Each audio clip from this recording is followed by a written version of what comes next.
Good evening, everyone. I'm Michaela, and I'm the program coordinator for the Pemberton Library. Thank you all for joining us this evening for a Nature Nerd's perspective on trail building with Veronica Woodruff.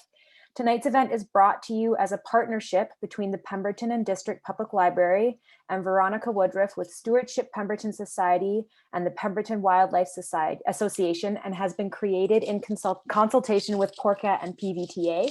I'd like to extend my thanks to Veronica for hosting tonight and for sharing her passion and knowledge about trail building with us. We're honored to be bringing tonight's event to you located on the unceded territory of the Lilwat and Stratliam Nations. If you are from another area in the province, feel free to say hi and where you're from in the chat box located at the bottom of your screen. Before I hand you over to Veronica, I just need to share some housekeeping information with you. Tonight's event is being recorded. For that reason, all video and microphones have been turned off. If they aren't for some reason, if you could please turn them off and keep them off for the duration of the talk, that would be greatly appreciated. If you wish to ask any questions, just use the chat function at the bottom there, pop them in there, and I will relay them to Veronica at the end of her talk.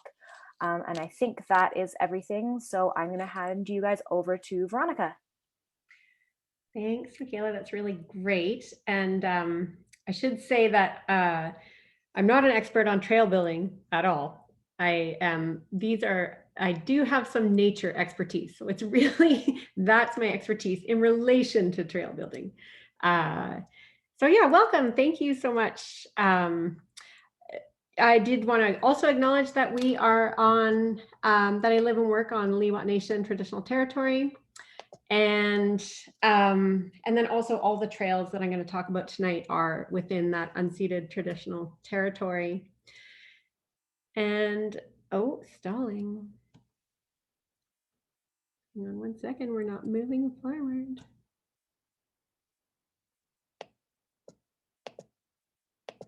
There we go.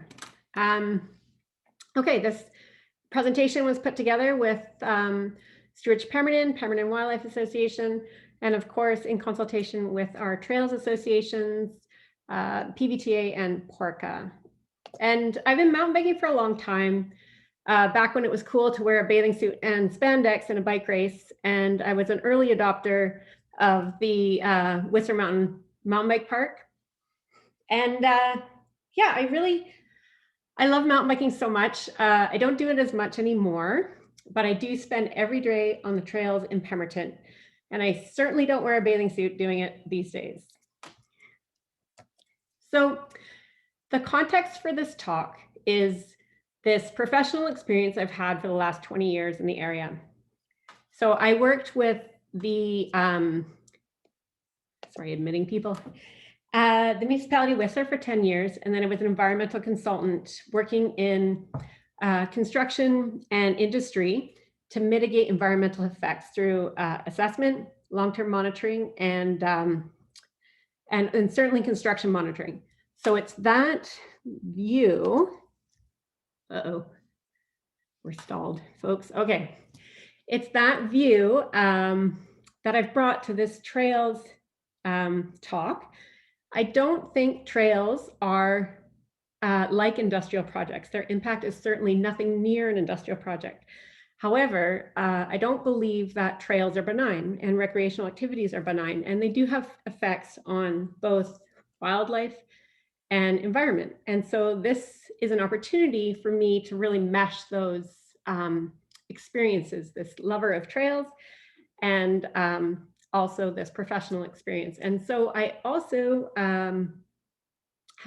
founded Stewardship Pemberton, co-founded, and we built the 1 Mile Lake Nature Center in 2010, opened in 2011. And it's also through our mission of connecting people in nature to nature, is really feeds into these kinds of community presentations. So thanks so much for joining me. And I also was on the board of the PWA starting in 2006. So I have some alignment with both of those groups. I wanted to provide some context of why I think this is important. And so BC is broken up to a variety of biogeoclimatic zones. So this is that regional view of macro climate. So based on a region's vegetation, soils, and topography. And from that, you make this assessment of the regional climate. And Pemberton is so cool because it's really at the intersection of these 5 biogeoclimatic zones, starting from this higher elevation to the valley bottom, and then also from the wet coast into the dry interior. And so it's between these 5 zones that we get a really interesting species mix that you don't find anywhere else in the province. And so the Whistler naturalists for the last 20 or more years have been putting on BioBlitz, which is basically inviting 60 or 70 of your best top scientists in their field to come and unleash them onto an environment to do inventory. So you get the butterfly expert, the bee expert, the lichen expert, and they take a weekend to inventory as much as they can. And they got bored of doing Whistler, and I was on the board of the naturalists for quite some time, and they said, hey, can we come to Pemberton? So we started coming to Pemberton annually in 2014. And when you're doing work on a project, like if you're going to build a new trail and you wanted to see a species list, the province does have those lists available, and they range from about 200 to 500 species listed in any one biogeoclimatic zone. And you can see here, we are now up over 1,600 species cataloged in Pemberton. And when you look at the Whistler BioBlitz now, after 20 years, they're past 5,000 species that have been cataloged in that valley. So you can see here, our taxa looks a little bit different from Whistler. They include all of the inventory that they do for fungus among us. So they have over 1,000 species of fungus. So, you know, the mushrooms. Our Pemberton BioBlitz are done in the summer and the spring. So if we could entice them to come in the fall, I know that our little pie there would look a little bit closer because we have an incredible array of bright fungus in the forest. And so I'm pretty nerdy when it comes to wanting to know the names of things, but BioBlitz really opened my eyes to the real depth of biodiversity here. So for example, we have 49 different species of bees that have now been cataloged, 23 dragonflies, 14 damselflies, 63 different species of wasps, 22 species of mosquitoes, 86 species of moths, and 188 species of moth, which is really astounding to me. It's really cool, and it speaks to the biodiversity in the region. So today we're going to talk about mostly small double track to single track trails. These are hiking, cycling trails, mostly front country, but not talking about, say, Valley Trail, paved, gravel chopped trails, or wilderness routes. And I really like this definition of what a sustainable trail is from the National Park Service in conjunction with the International Mountain Biking Association. So it supports current and future use with minimal impact to the area's natural systems, produces negligible soil loss. I like this one, recognizes the pruning and removal of certain plants may be necessary for proper maintenance, doesn't adversely affect the area's animal life, accommodates use, and then this last one I don't really agree with, requires little rerouting, minimal long-term maintenance. I think rerouting is a great strategy if you're finding that a trail isn't meeting its intended purpose. I'm going to talk a lot tonight about best management practices, so BMPs. This is really common language in provincial standards, so it's not a legislated term. You don't have to do it this way, but it's a recognized best procedure for doing something, and especially when it comes around environmental management.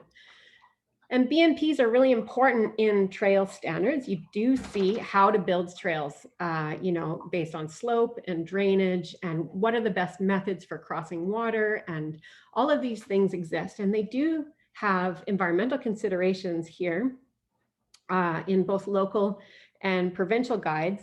But they're very broad. So they say things like, consider sensitive areas and wildlife. And so this was some of my motivation to do a talk like this, because I think for someone that doesn't have a background in environment or a real interest in getting to know our bee species or wasp species, it's challenging to be like, okay, well, what is my trail really impacting? It's hard to know those finer details. So this, I wanted to introduce you to fairy shrimp, and this is the level of species that I really love. This is a rare crustacean. It lives in temporary waters. This one is from the Fultons. There's only a few sites in the province where fairy shrimp live, and their eggs are laid in the water. Once the water dries up, those eggs can be viable for decades. So it's this kind of species that it has my interest level, but I recognize I'm not going to sell a trail builder with no environmental experience on really protecting something like the fairy shrimp.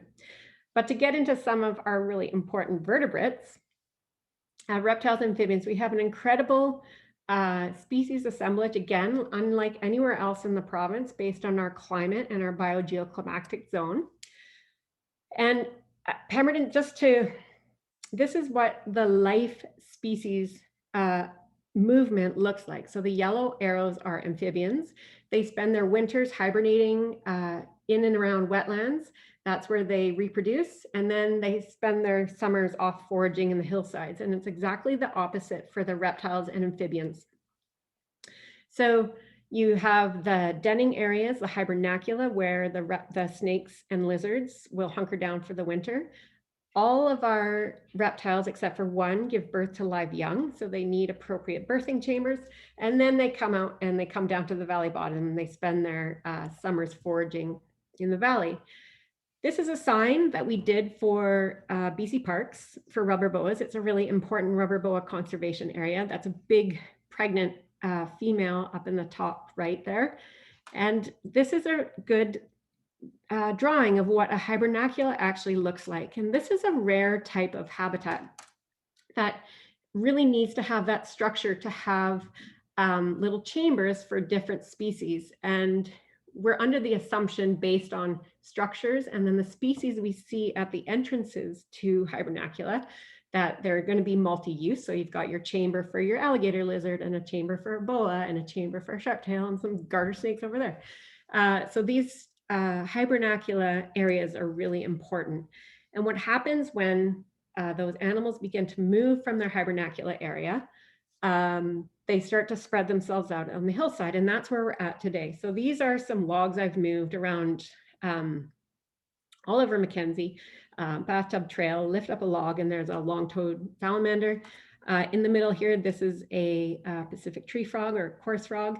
And of course, a garter snake. We've got 3 species of them here, and they are in such high densities at this time of year. When it's warm in the evenings after a sunny day and the day before we had rain, that's a really great day to go out and look for snakes. And so this picture is a little track that goes out to a viewpoint that's off the edge of a trail. And under each of these rocks is a rubber boa. And the density of animals really is this high. In the springtime, at this time of year, when you lift up in an area like this, you can see the picture on the left, you've got some rocky substrate, you have some bark, you have an old log. 9 out of 10 of these pieces of bark are going to have something like an alligator lizard underneath them. So what does this mean for trail building? Well, in some of the areas that the transitions, you're trying to reduce your transition point by using rocks, you're actually creating some habitat that's perfect for moving reptile at this time of year. So you want to make sure a really good way, if you're going to use rock to reduce transitions, is to make sure that those interstitial spaces are filled in with soil and that you don't inadvertently invite a reptile to come underneath and then get subsequently squashed by a tire. And of course, if you're sampling amphibians out there as a biologist, you use something called a pitfall trap. You can put in a little fencing, so direct them into a hole. And we have, in construction, when you're building roads, you are often borrowing, they're called borrow pits, or you're spoiling. So you either got too much material or you require more material to meet your grade.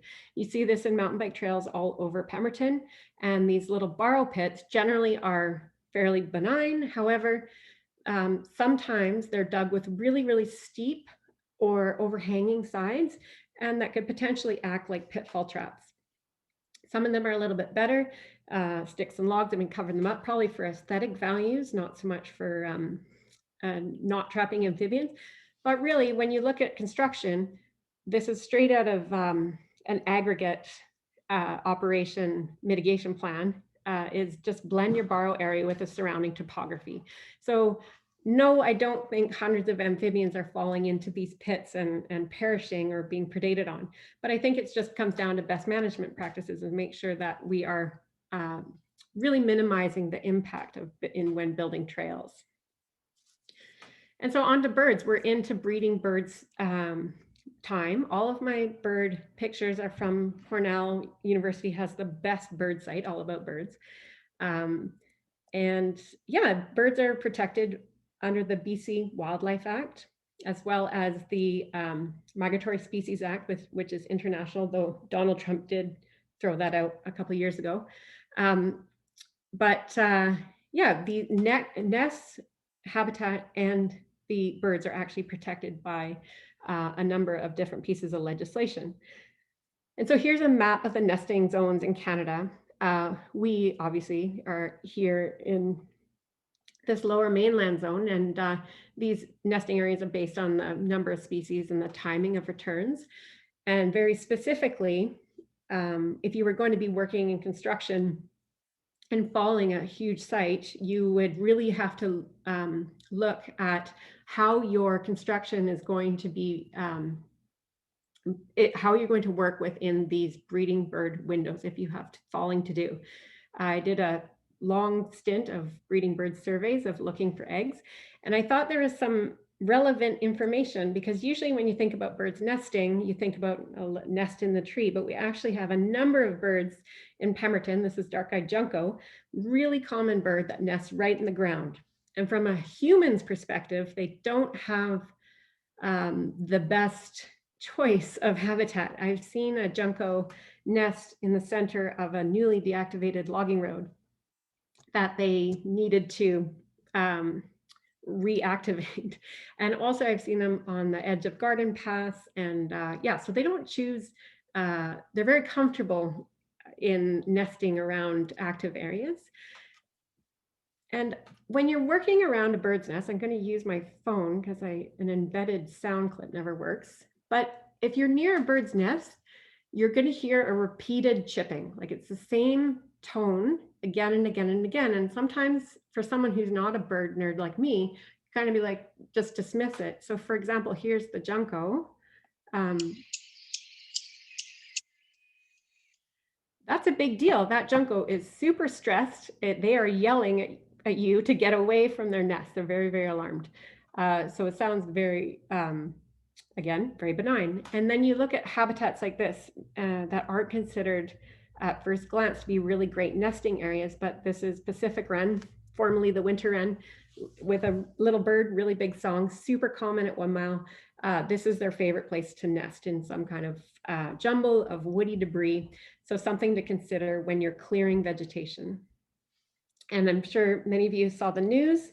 Trans Mountain Pipeline was recently shut down for damage to birds' nests during breeding bird survey. And I've seen this with grouse. Grouse have an extraordinarily long incubation period with their eggs. So up to 28 days, they will incubate their eggs and then have another 2 weeks of fledging. And so I've seen an entire construction summer basically be cut off from grouse nests during the Upper Lillooet hydro project. The nest was in a stockpile of logs. And then finally, my last example of birds to consider when you're doing trail maintenance or building is the varied thrush. Again, a really common bird in Pemberton. They're going to nest in more mature forests, kind of like a NIMBY forest, and they don't tolerate being bothered. So if you were looking at a new route, and even going close to the nest, a varied thrush could abandon a nest with eggs in it. So there's a whole variety of things around birds to consider, including, of course, nesting trees. I don't see a lot of, oh no, I don't see a lot of danger tree maintenance with trails. So this isn't really applicable to mountain bike trails so much as, say, municipal trails or valley trails. But it is something to consider if you did have to take care of danger trees. Certainly, wildlife trees are really important nesting areas for things like woodpeckers and, of course, chickadees and nuthatches. Let's just see.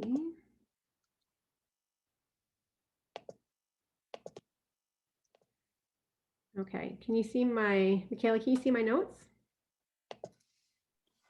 On the right-hand side? Mhm. I think so. Yes, I believe so. Where it says nesting trees. Yeah, let's see. Sorry, I kicked you guys out of that.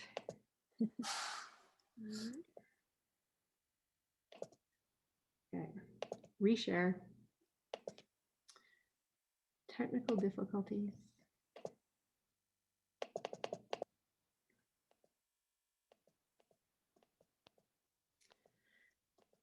Okay. There we go. Tell me if you can see my notes. No. Still? No? Okay. No. Okay, of course, this is just an example of nature taking care of a danger tree. I thought that was a cool tree that came down. I'm sure there was some this evening that came down. On to large mammals. These are those effects that you might be considering when building or doing trail maintenance. And there's lots of evidence out there that recreational activities like trails do have effects on wildlife. And this is a map of the Mackenzie Winter Range. So we have this huge south-facing wall from Pemberton, Mount Currie, all the way to the upper Lillooet Valley in Meagher. And that's really excellent winter habitat for ungulates like deer. And it's a really important piece of habitat. PWA has been involved in managing that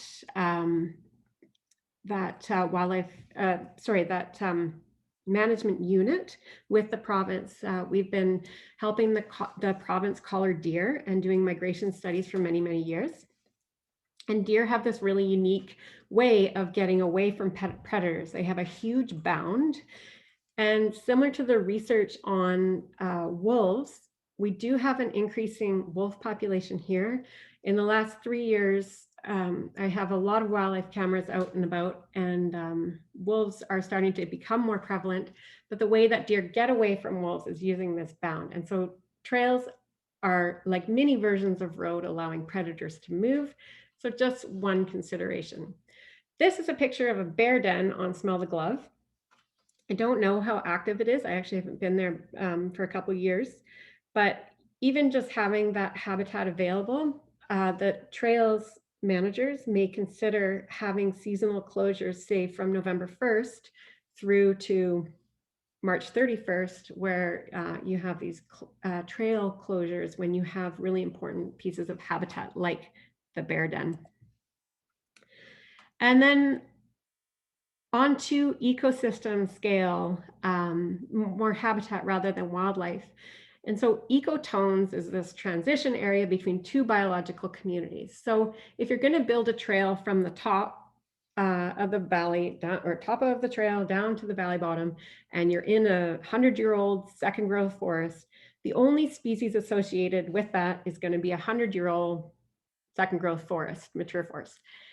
But once you start traversing into these different ecotones, those species assemblages are going to be different. And so your impact to species in this overlapping zones is really just going to go higher in every different kind of habitat that you're going to traverse into, that your trail will traverse back and forth into. So riparian areas, rocky open bluffs, or old growth, and even second growth. So those are some types of conditions to consider while you're building or maintaining trails.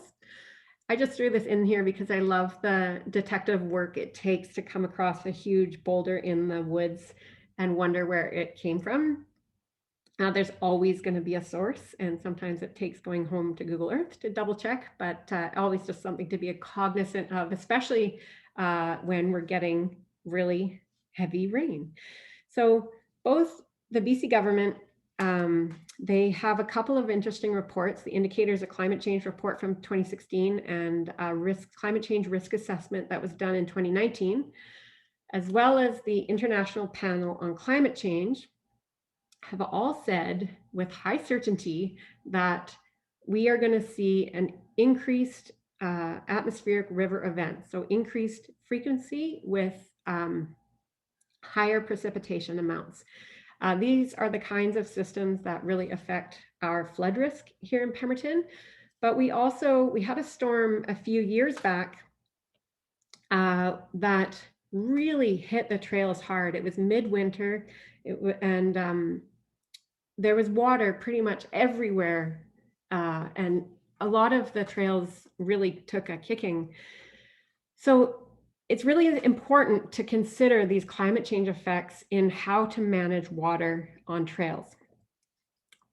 Under the Water Sustainability Act, the definition of stream here includes lake, pond, river, creek, spring, ravine, gulch, wetland, or glacier, whether or not usually containing water. So even dry riverbeds are considered streams.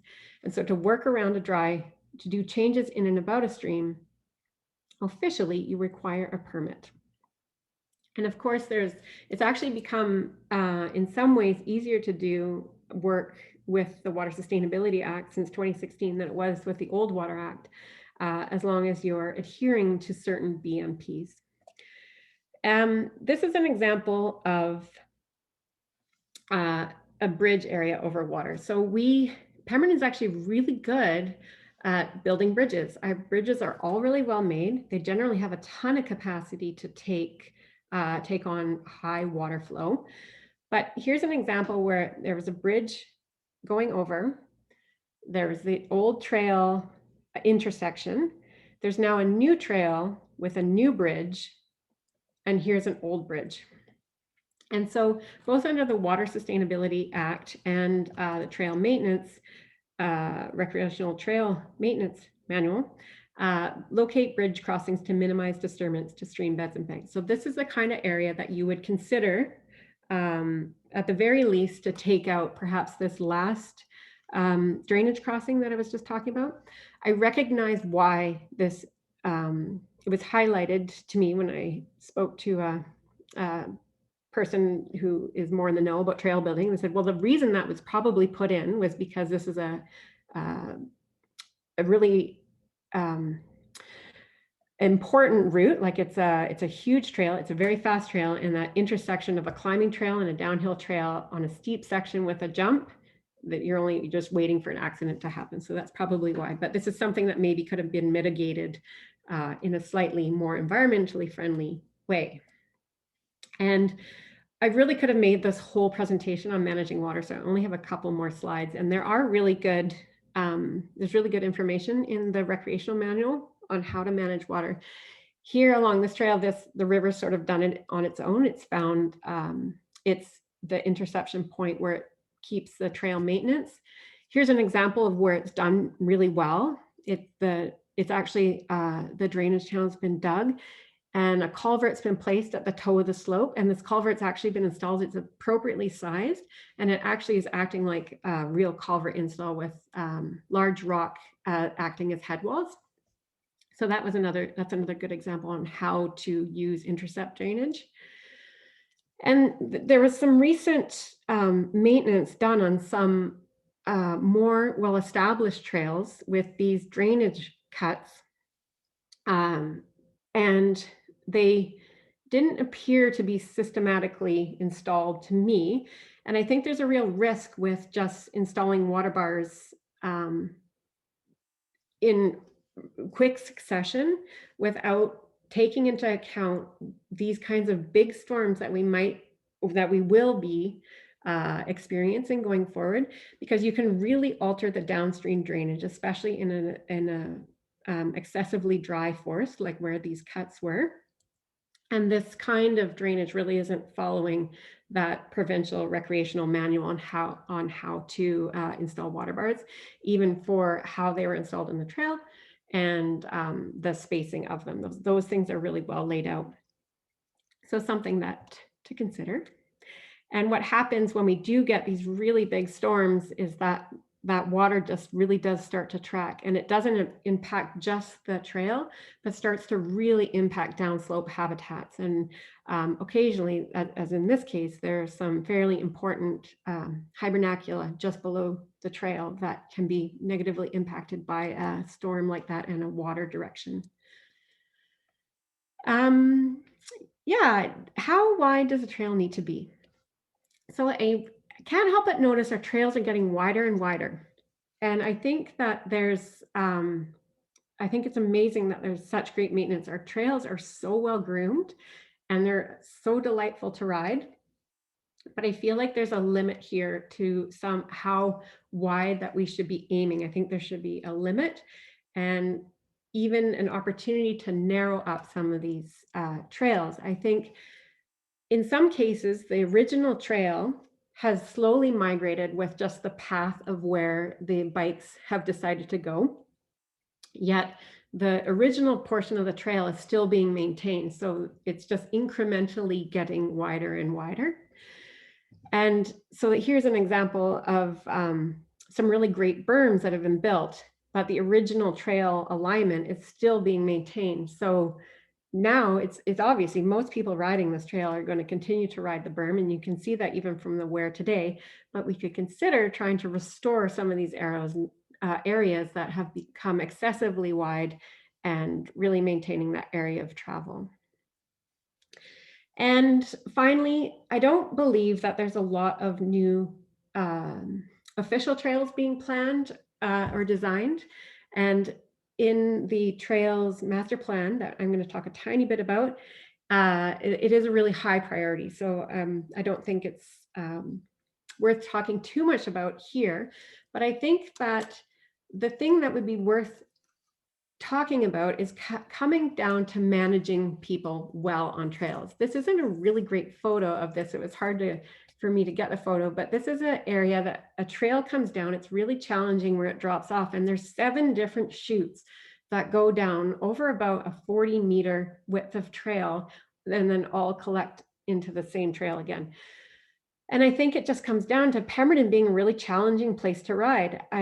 The company I used to work for was based out of Courtenay, and friends there, hey, come ride in Cumberland, it's awesome. And we rode, we're gonna ride this really hard trail. And at the end of it, it's like, okay, where's the hard trail? And I think people must come here and be so scared because I think our trails are really, really challenging. A black diamond in Cumberland is not the same as a black diamond in Pemberton. And I think we have to manage people's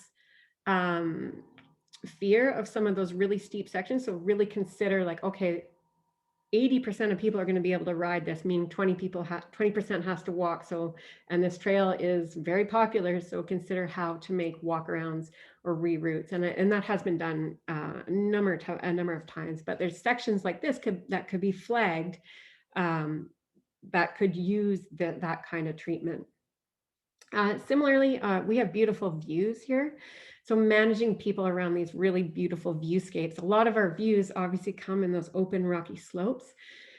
And again, those are some really, really important habitats for those reptiles and amphibians. So it would be great to be able to manage those, and not with fencing or anything obvious, but just a visual barrier of a log and then a strategically placed sitting log where it sort of just keeps people concentrated to where you would prefer them to be. And again, you still get people traversing, but the majority of people have taken the view and then continue on. And the final observation I have is about climbing trails. And climbing trails are so great because it's midsummer and you don't want to climb the road and it is more peaceful and beautiful, but they really do have a bigger footprint than downhill trails. And so not only is the footprint wider, because really across those switchbacks, if you're thinking from a wildlife perspective, your impact has become that much wider, and people are in that area for so much longer. So your area of impact is really from switchback to switchback.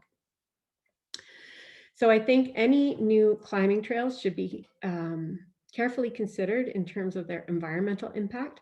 I think they are really well planned out from a recreational standpoint and from a mountain bike standpoint. I think they just need to have a little bit more input into potential environmental impact from climbing trails. One of my motivations was, as I looked at all these BMPs and guiding documents on how to build a trail, and I didn't see it address the kinds of things I've talked about here until I saw this one from Shuswap that was provided by PORCA. And this is the best tool I have seen to determine your environmental impact. If you don't know where to start to find this information for what are my red and blue listed species and what are my impacts going to be and what kind of plants do I have, I think it could be overwhelming. This is a 46-page document. It's really thorough. And it might be challenging for someone that wants to build trails but doesn't have a background on how to do this. And this is where I think I am so heartened. And the reason I'm doing this today is because this is where I think that partnerships really shine. I don't think that the burden of trail maintenance or design or these types of decisions come solely onto the government agencies or the nonprofit groups, PORCA and PVTA, who have been doing this for so long. And there's people like me and groups like Stewardship Pemberton and the Pemberton Wildlife Association that really want to support what you're doing. And I feel like this is just such a great opportunity. And a really good example of this was the Fulton's wetland, the trail which is now Riverside Trail. When the SLRD bought that really important 65-acre property that's now park, and they wanted to build a trail to get people out of the water on the valley bottom. And I got a phone call and said, hey, we flagged a trail. We've got the fire crew lined up to build it. Can you just go check it out? And I went out there, and I got the call, like I was on my way out there saying, hey, I just saw flagging through our sites. We have a number of monitoring sites through there. And went out with a trail crew, like, hey, can you move this 12 meters up the slope? Yeah, perfect. And we got to this site, and I was like, oh, you can't really move up or down. And well, how about, can we build a little bridge? This is really important hibernacula. Again, hibernacula, it's a really unique set of habitat structure that just requires protection because there's so few of them around the valley that are used by multiple species. And so now we have a bridge, and it's working really, really well. So the Pemberton Valley Recreational Trails Master Plan is available online on the PVTA website. I can throw a link in the chat when I'm done here, or if someone from PVTA or PORCA is here that could do that.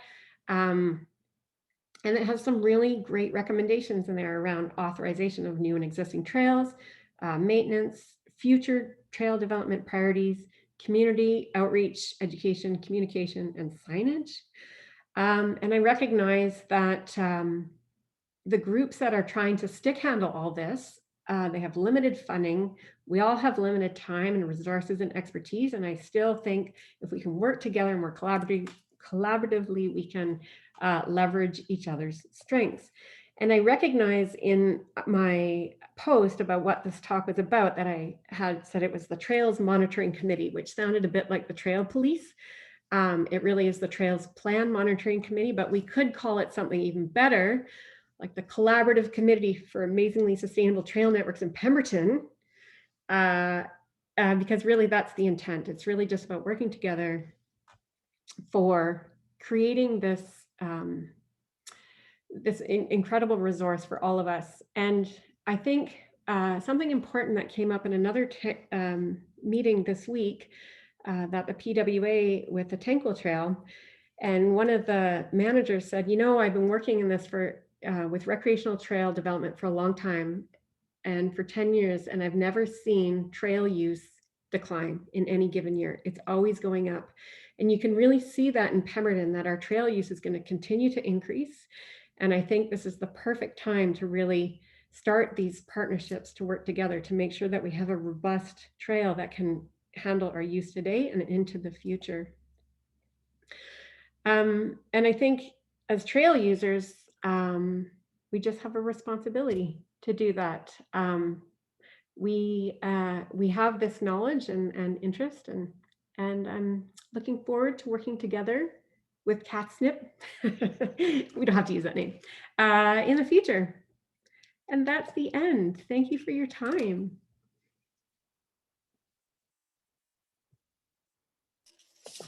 Thanks, Veronica.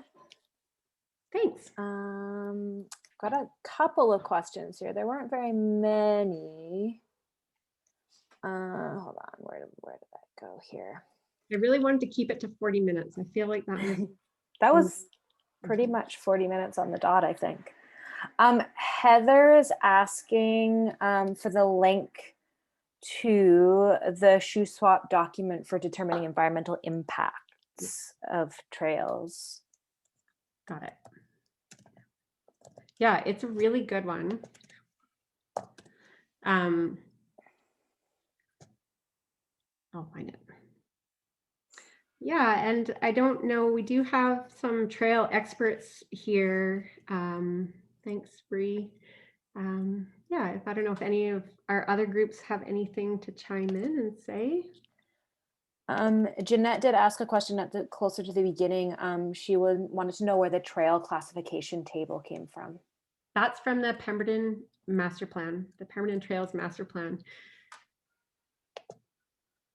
And so there's similar definitions in the Whistler Mountain Plan, Whistler group. Sorry, page. It just didn't cut and paste as nice as that one did.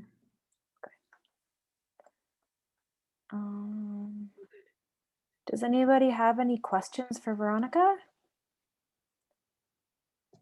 That's great. It means you covered everything. Yeah, I really appreciate the opportunity because it's just something I've been thinking about, and I really tried to whittle it down to things that would make a lot of sense. I have a question actually. What about the environmental impact on trails with e-bikes? How is that? How is that affecting trail building? No, it's a great question, and I think it's really pertinent. It's something that I think we're going to have to address. I feel like it's more complex, a question to answer because of the range of e-bikes that are out there. I think we have the spectrum of impact based on if it's a throttle or pedal assist. But part of me, I just love the idea someone has a really bad knee injury and they still have access to this space, this beautiful meditation space in the forest, you know. So I don't know exactly what the impact is. I suspect that on those pedal assist bikes, it'll be the same as any mountain bike. I saw, you know, is one person on an e-bike worse than a shuttle? 3 shuttle trucks that do 7 laps in a day? No, I don't think so. Yeah. Oh, there might be a question, I think. Oh, whoops, I just closed the chat.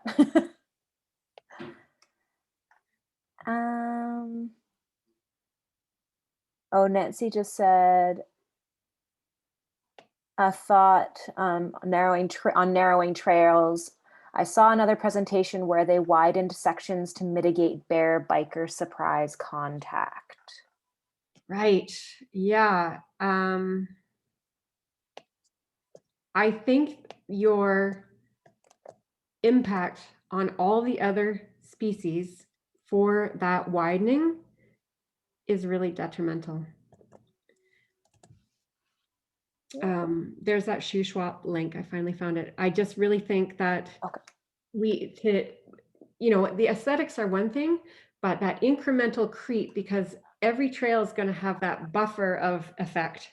And so suddenly, if we've got a 4-meter trail, our buffer effect continues to go outward. Any considerations specific to winter trail travel, ski touring, sledding?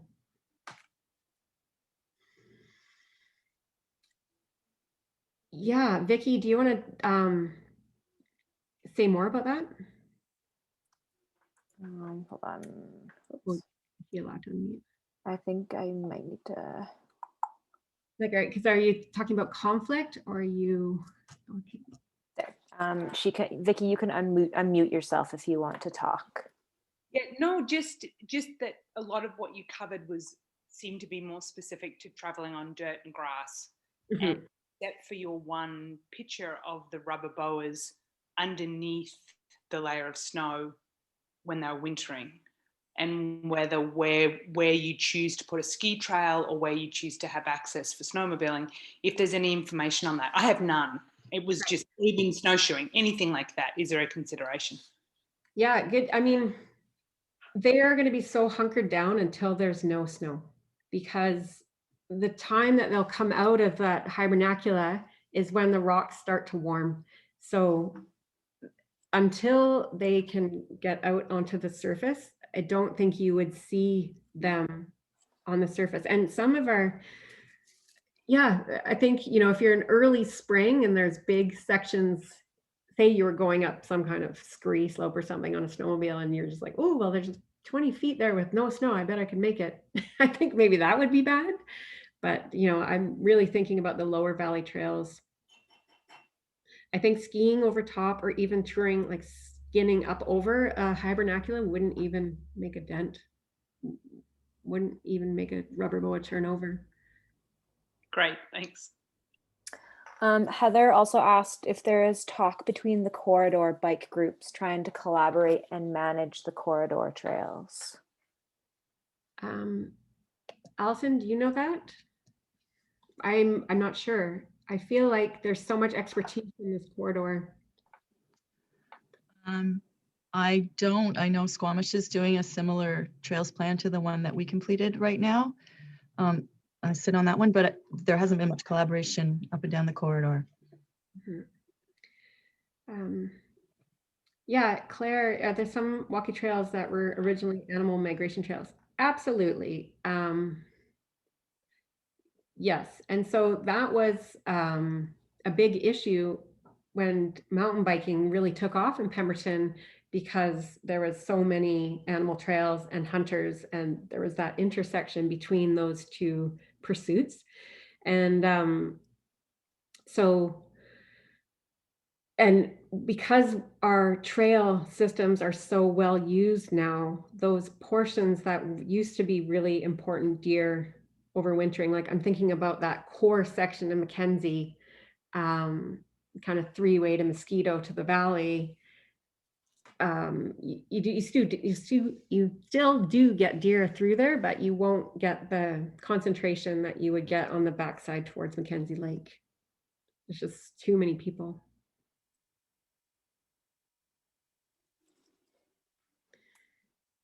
Yeah. Does anybody have any more questions? This is really great. I really welcome the conversation.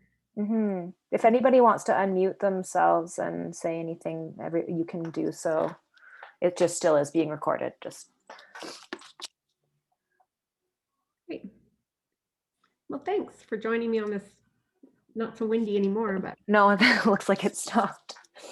If nobody else has any questions, thank you all for coming out. I'm going to send out a follow-up email tomorrow, and I'll include the link for the video once it's up on YouTube in case anybody wants to watch it or share it. And I will also be including a link to an evaluation survey. If you could take a couple minutes and fill that out, that'd be really great. It'll help with future programming at the library. And on Wednesday, May 19th, we'll be welcoming Veronica back again for a beginner's guide to flood risk in Pemberton. So hopefully some of you guys can make it out to that. And yeah, I don't know if you have any closing remarks, Veronica. no, I did pop that Shuswap document in there. Yeah, and I made sure that Heather got it as well. And I'll actually, I have both of those links that you shared, and I'll include them in the email as well in case anybody missed them. Great. All right. Well, I think sounds like that's it. Thanks. Good night, guys. All right. Good night, guys. Thanks, Veronica. I hope that PORCA and SORCA can see this as well. Yeah, I heard that there was a little bit of interest from some other trail managers. So it's good that it's recorded. We can share it. Yeah. Well done. Way to go. Thanks. Thanks, Heather. Good night. Bye. Bye, guys. Veronica.